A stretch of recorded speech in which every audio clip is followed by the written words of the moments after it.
Episode number 110, The Secret History of Rivergate.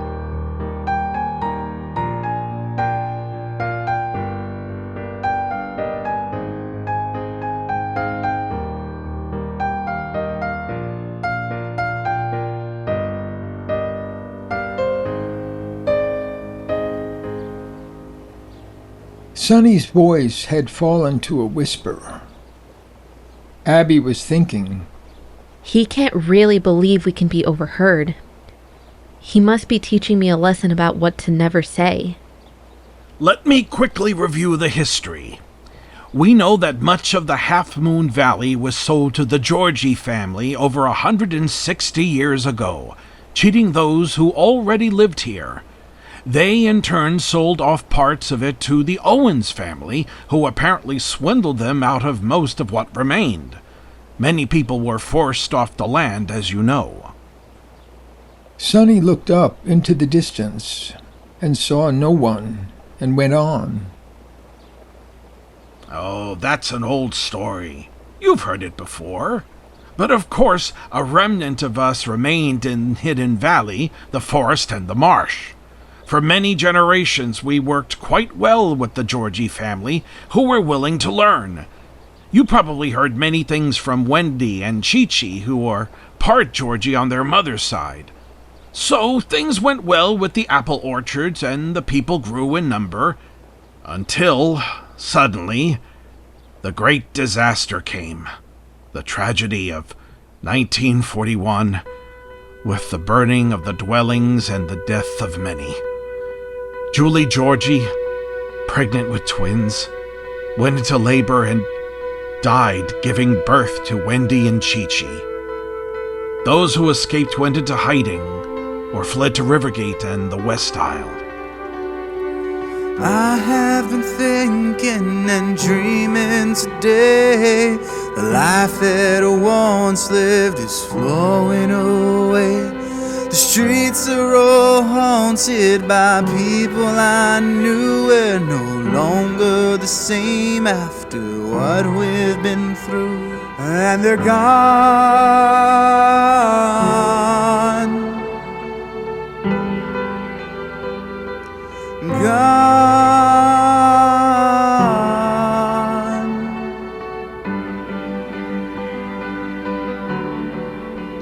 Okay, that's the background. Most of it's familiar to you. But here comes the part you probably don't know. Sonny paused to gain Abby's full attention. The people of Middletown and Half Moon and the related government bureaucracies had a complex problem on their hands. How could they justify such a crime and make adjustments for the future? The Georgie family, believed by many to be witches, had all apparently burned to death and vanished from the earth. Incredible rumors and hysteria spread through the countryside. So, the state absorbed Hidden Valley and the surrounding Georgie land into the forest preserve, and made Rivergate into a separate county within the wetland preserve. The powers that be spread a story of a tragic accidental fire and regrettable loss of life. Churches, towns, and organizations of all kinds wanted to offer aid to the victims and make arrangements for the refugees. So they created political pressure and a fundraising drive for the building of the Snake River Bridge and new houses on the island. The people of Hidden Valley were used to growing their own food. It was midsummer, and the orchards and gardens were mostly unharmed. The government didn't want the people to starve, so they made a hidden compromise of sorts. They gave all the residents of Rivergate and the West Isle the right to harvest food from the former Georgie property. Abby heard the crows calling from the trees nearby. It seemed to her that the crows wanted to join important conversations. Here's the most important point, the hinge of this whole story and our whole dilemma. We now know for sure that this right to harvest has no time limit. It was not given for just a year or two, but given indefinitely. Chris discovered the full text of the agreement and the related Parks Department regulations through genius computer research. Think about it.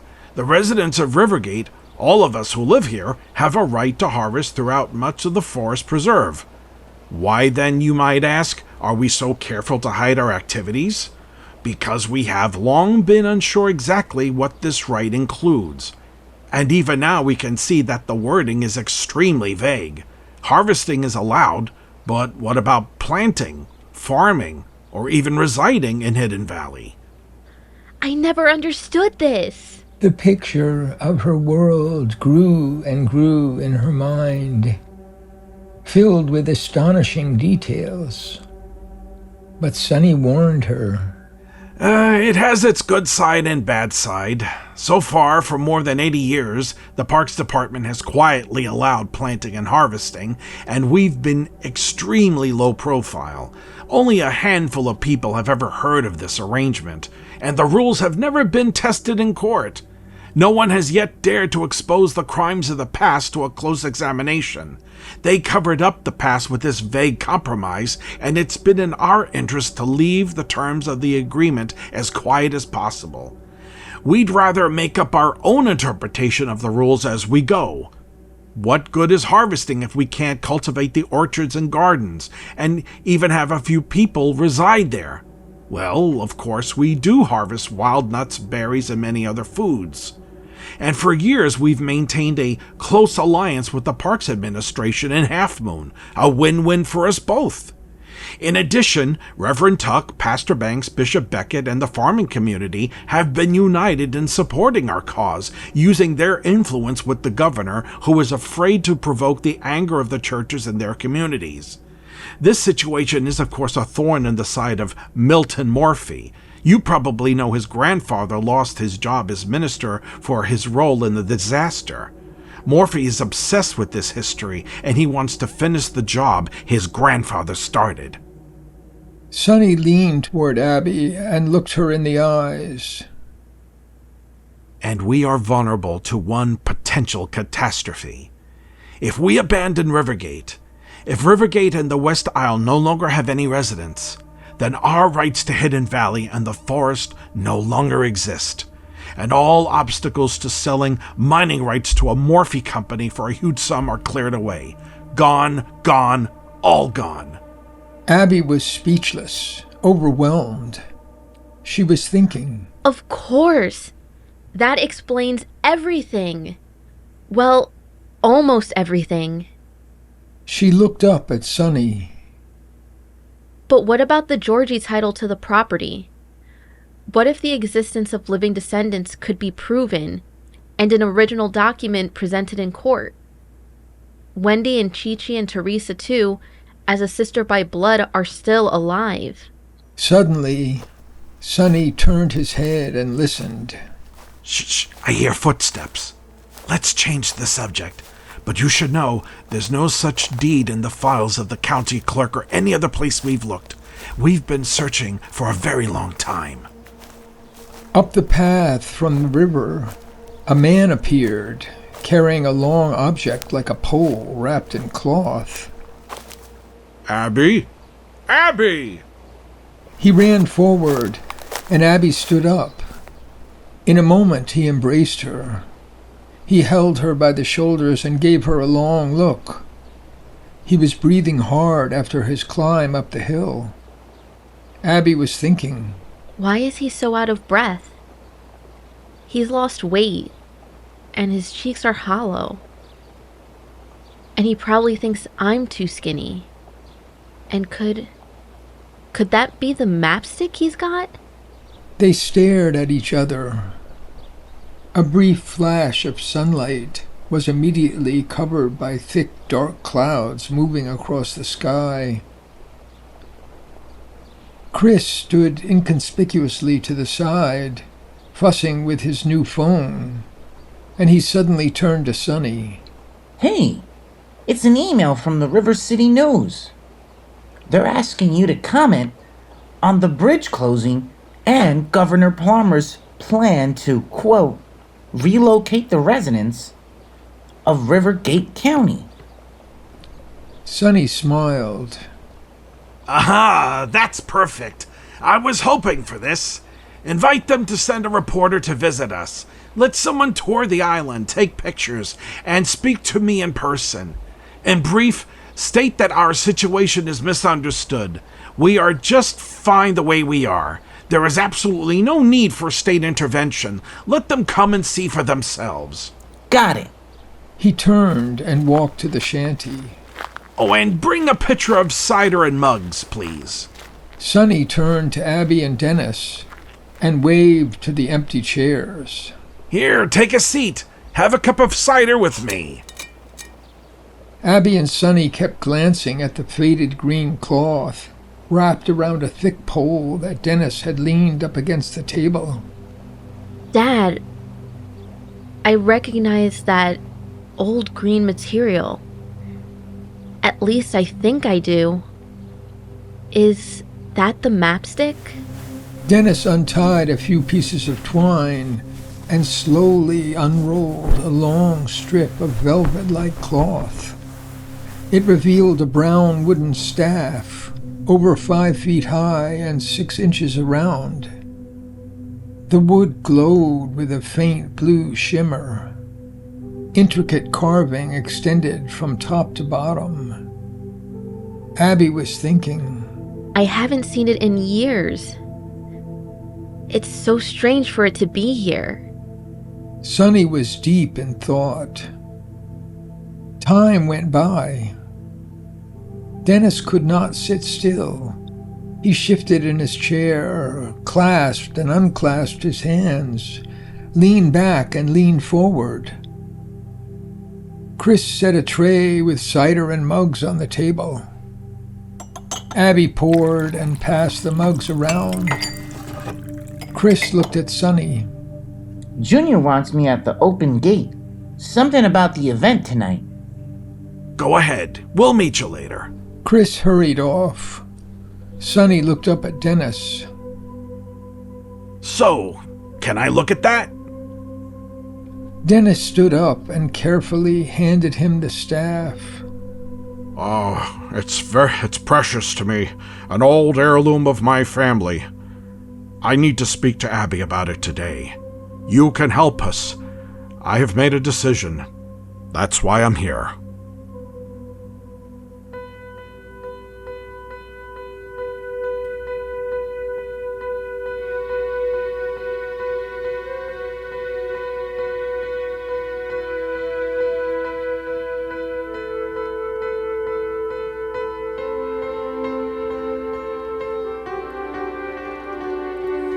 I have been thinking and dreaming today. The life that I once lived is flowing away. The streets are all haunted by people I knew. We're no longer the same after what we've been through. And they're gone.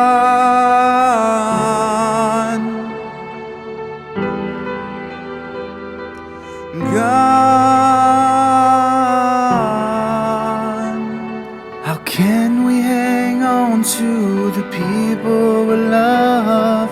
A boon only granted by powers above. I'll never forget, though the years may go by. The people we love, they can never die. But they're gone.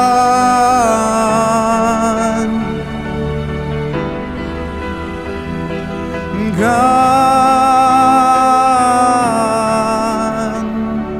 The children of yesterday have all disappeared. The tears and the laughter are no longer here. Like ghosts on the sidewalk, they're all around me. The faces that once were are all that I see. But they're gone.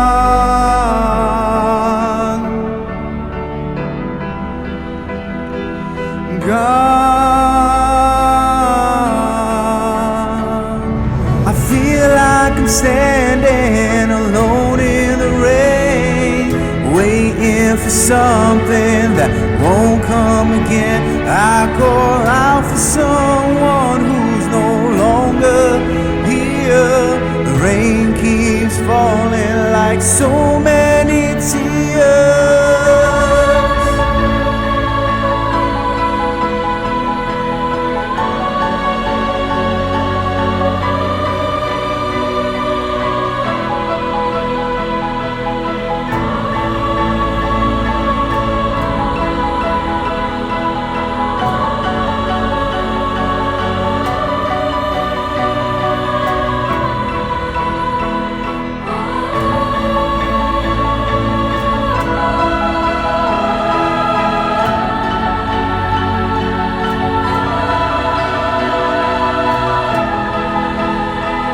'Cause they're gone,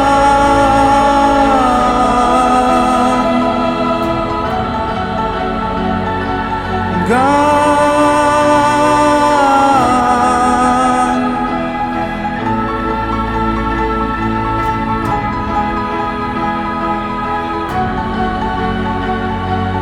gone.